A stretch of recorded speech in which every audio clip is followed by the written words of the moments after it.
ওরা সকালবেলাতেই বেরিয়ে পড়েছে, সেই বহরমপুর যাবে তো তাই। ভবনাথ বাবুর পকেটে রুনুর জন্য আনা সোনার দুল, পকেটে হাত ঢুকিয়ে আরেকবার সেই দুলের বাক্সটা স্পর্শ করার চেষ্টা করলেন তিনি। মুখে কিছুই বললেন না, স্তব্ধ হয়ে দাঁড়িয়ে রইলেন। গিন্নি যে বেজায় চটেছেন তা তার মুখ দেখেই বোঝা গেল।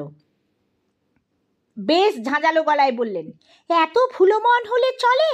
আর পারি না, জীবন আমার অতিষ্ঠ করে তুললে। কতবার বললাম কার্ডটা দেখাও, দেখাতে পারলে না। কোথায় রেখেছে সেটাই যে মনে নেই।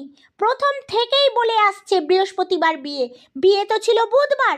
ভুললে তো ভুললে, বিয়ের তারিখটাই ভুলে গেলে। ভবনাথ বাবুর গিন্নি সেদিন গড়গড়িয়ে এসব বলে ধপ্পাস করে বসে পড়েছিলেন বারান্দার চেয়ারে। ভবনাথবাবু কি বলবেন, কি করবেন কিছুই ভেবে পান না। মুখে কথা নেই, নির্বাক হয়ে দাঁড়িয়েছিলেন। এই তো কদিন আগেই ভবনাথবাবু যে কাণ্ড করলেন তার কহতব্য নয়। বেপাড়ার কয়েকজন ছোকরা এসেছিল তাদের ফাংশানের চাঁদা নিতে। চৌধুরী পাড়ায় নাকি বিরাট ফাংশান, অনেক আর্টিস্ট আসবেন, না টিকিট ফিকিট নেই।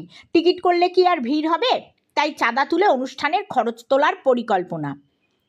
এসব তারা নিজেদের মতো করে বলে।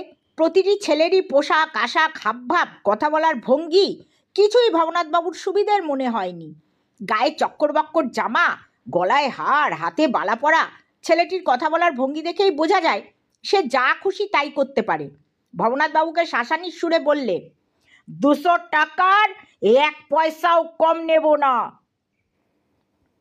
ভবনাথবাবু ছেলেটির শাসানিতে একটু ভড়কেই গিয়েছিলেন, তবু আমতা আমতা করে বললেন, একটু কম করা যায় না? ছেলেটি ফ্যাসফ্যাসে গলায় দিল এক ধমক। সেই ধমক হজম করে ঘর থেকে করে 2 100 টাকার নোট নিয়ে এলেন ভবনাথবাবু।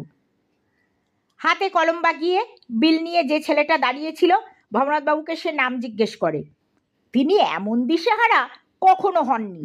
ওদের কথাবার্তায় ভীষণ রকম ভড়কে গিয়ে নিজের নামও ভুলে গিয়েছিলেন। তড়িঘড়ি ছুটলেন গিন্নির কাছে। গিন্নি রান্নাঘরের ডাল সাঁতলাচ্ছিলেন। ভবনাথবাবু তার নিজের নাম জিজ্ঞেস করছেন দেখে গিন্নির চোখে মুখে বিস্ময়ের ঘোর লাগে। ফ্যাল ফ্যাল করে ভবনাথবাবুর দিকে তাকিয়ে থাকেন। 35 বছর একসঙ্গে রয়েছেন। ভবনাথবাবুর ভুলো মন, ভুলে যাওয়া তার গা সওয়া হয়ে গিয়েছিল।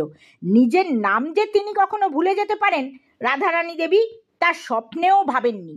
এরপরও কটা দিন কেটে গেছে, এমনভাবে আরও কতদিন কেটে যাবে ভবনাথবাবু নিজেও জেনে গেছেন। কত দূর পর্যন্ত ভুলতে পারেন তিনি, জেনেছেন তার গিন্নিও। এই জানাজানির পর পরিবার জীবনে সত্যিই শান্তি এসেছে, আনন্দে আছেন তারা।